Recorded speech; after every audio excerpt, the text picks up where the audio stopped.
How you doing, good people? Welcome back to the channel. It's a quick video reviewing Title Update 4. It just released yesterday on February 1st. It's due out on the 7th. So just wanted to sit with you guys and do a quick review of what we'll be expecting and what we could be expecting in the future once the title update drops. So like, share, subscribe, and let's get it. The Lord of the Tundra is heartless and cold, showering its prey in an impenetrable veil of snow, leading foolish creatures to an icy grave.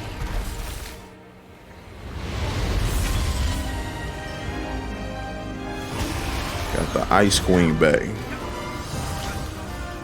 I'm pretty sure this is her arch-tempered form. Anything less than that, I didn't think would fit for the pace of Monster Hunter Rise, and she has a nuke, so that's going to be interesting.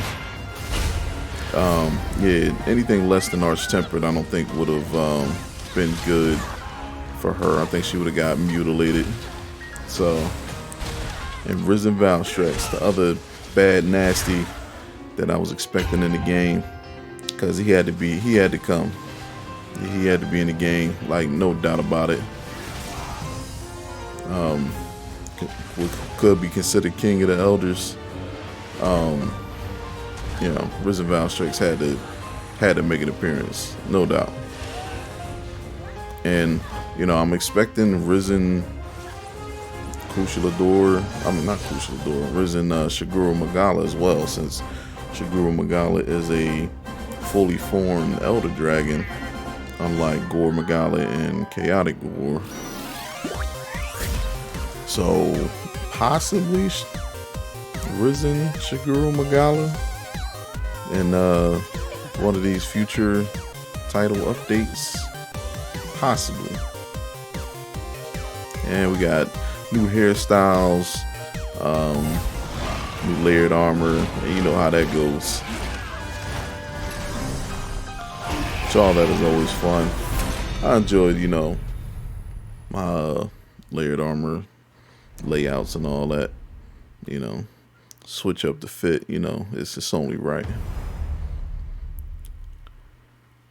Now, surprisingly enough, they didn't add Lucent Narga Kuga and Violet Misune to the afflicted monster pool. I was surprised about that.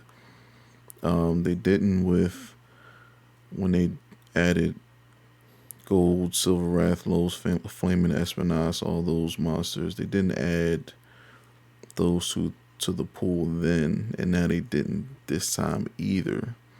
So I'm guessing they'll be saving them for April, I would suggest. And it looks like in April we are to expect a returning elder and a powered up monster, which I believe will probably be Malzeno. The same way they made a stronger version of Magnamalo, which had to happen. It just had to happen. And I love Score Magnamalo. It's a fun fight. It's always dangerous, and you know, you can get your butt kicked if you know, too casual with it. So, but I feel it's gonna be Malzeno. I think it's about that time. Malzeno is great Elder Dragon, but it's time for a more nasty version of that, for a even more optimal challenge for, you know, us hunters, and possibly even crazier skills from its powered up version. So returning elder, I feel, is going to be Nergigante. I feel this path they have going now, probably by June we'll get the Fatalist equivalent Electron equivalent monsters in the summer, possibly in June at this pace. So I don't know which equivalent monsters there'll be. You have a Cantor, you have Vulcanlos, you have Amatsu. I mean, Amatsu fits the Rise Sunbreak storyline, honestly. So I wouldn't be surprised if it's Amatsu.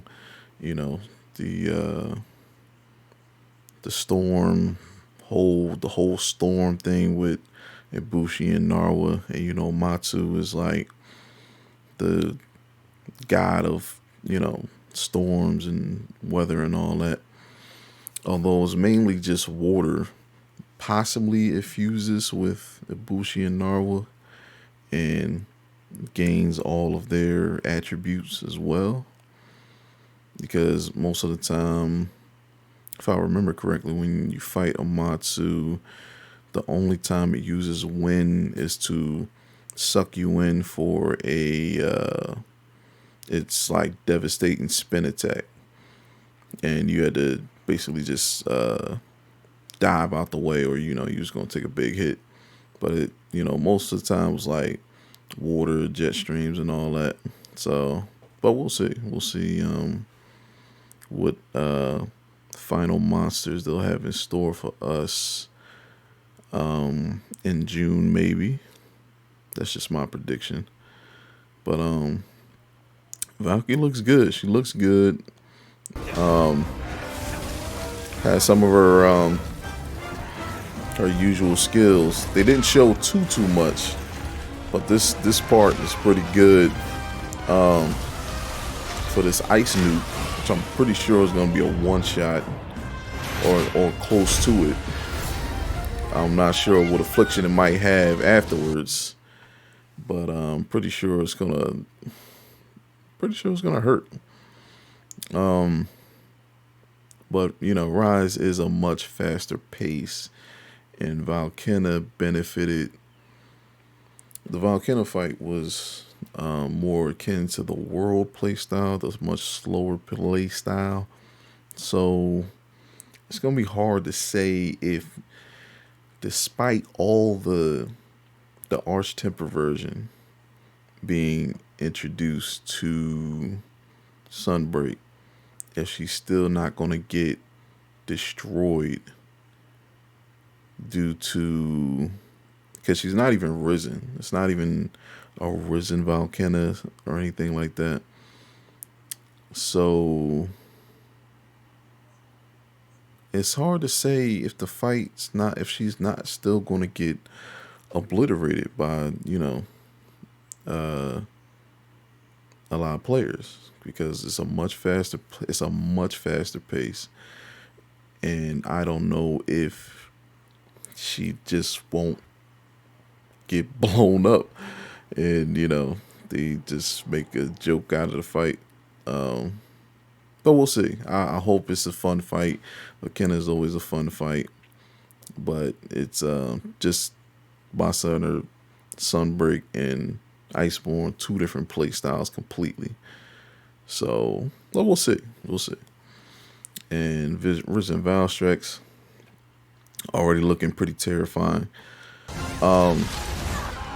Just that right there, I can imagine that can wipe a whole group out if you're not careful. I can imagine, and it probably does a lot of chip damage. I'm curious if that spin attack is going to hit twice for a lot of weapons that have shields. People use shields a lot. I wonder if that's going to hit twice, and if it's going to do like a ton of chip, because it looks like that does a ton of chip damage, like regardless if you have guard level 5 or not. So you might have to just clear out of that attack. I think probably longsword users might be the only ones that can bypass that sort of attack and not get hit by the follow-up.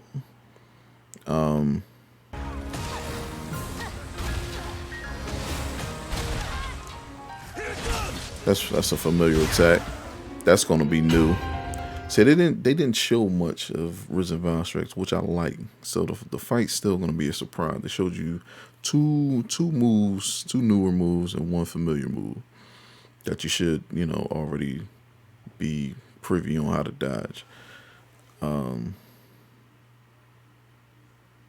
So the fight is going to be a surprise. I'm very curious of how the ambush is going to look with the new Valstrax. I wonder how the ambush is going to go. I'm curious if they even might just make it do it early just to throw off people's timing. Just have it, not wait as long when it does its ambush, and then just, it might do it once. It might adjust once and just dive bomb at you. It might do it twice, or it might do it 3 times. They might mix it up. Who knows? That's the exciting part. So that's going to be very interesting in that fight. Valstrax was always a challenging fight, especially when it gets angry and all its defensive properties get boosted. It's before it's enraged, it's very vulnerable to elemental attacks, but once it gets enraged, only certain parts get are still vulnerable to elemental. Usually the parts that are red and charged up, they're vulnerable to those are the weak points. Those become the weak points at that point. And usually it's the wings, and they don't get exposed until it starts to attack you. So we'll see what's new in store for the new more juicy Valstrax.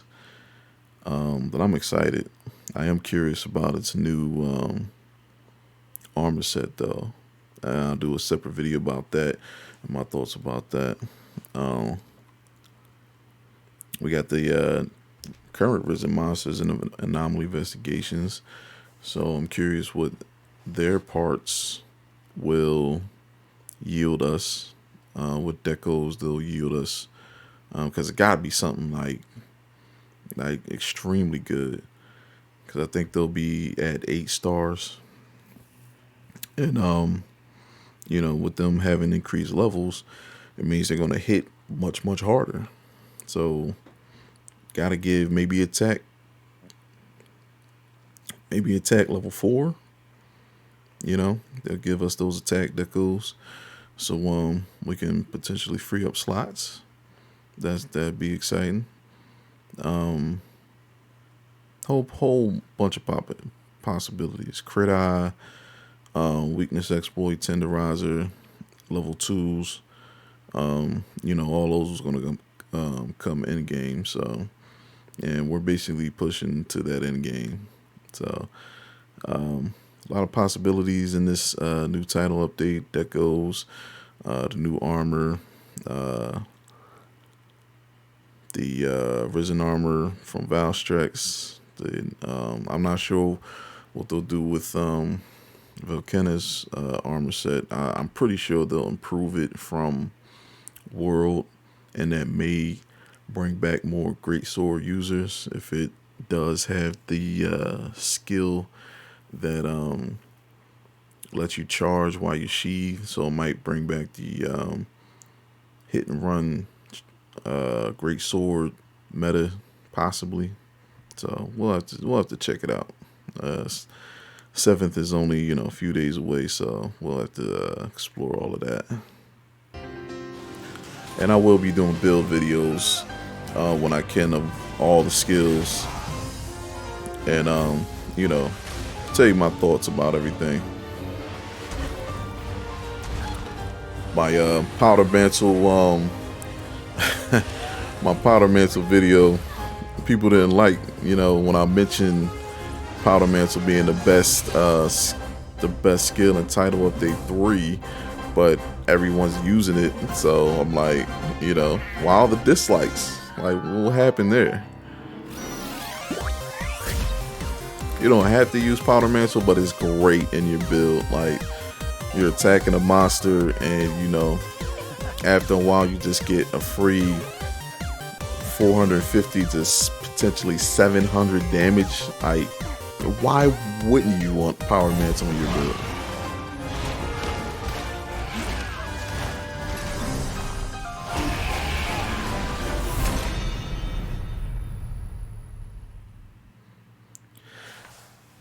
Alright, okay, so thank you for joining me on the video in this review of Title Update 4, February 7th. So be on the lookout, mark it on your schedules, and I will see you there. And I will post my videos hunting these two nasty beasts and do a review on their skills and see what kind of new armor we can make and see if we can create some new meta for the dual blades to start, you know, because I'm a dual blade man. So, but as always, thank you for joining me. Like, share, subscribe, stay tuned for future videos, and I'll see you in the next one. Peace.